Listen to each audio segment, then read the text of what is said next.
Çayımın deminde yalnızlık, sigaramın dumanında sensizlik, yüreğimde suskunluk, bitmez demedim mi?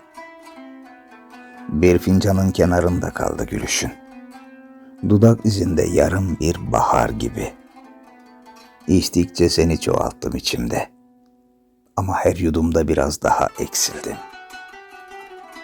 Sigaramın ucunda yanan geceler, kül olup düşerken avuçlarıma, adını fısıldadı karanlık, duyan olmadı. Yalnızlık dedim, sen sandılar. Sensizlik dedim, inanmadılar. Suskunluk dedim, içimde kopan fırtınayı kimse duymadı.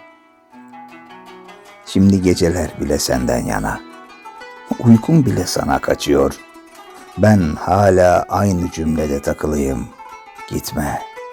Ve sen çoktan gitmiştin.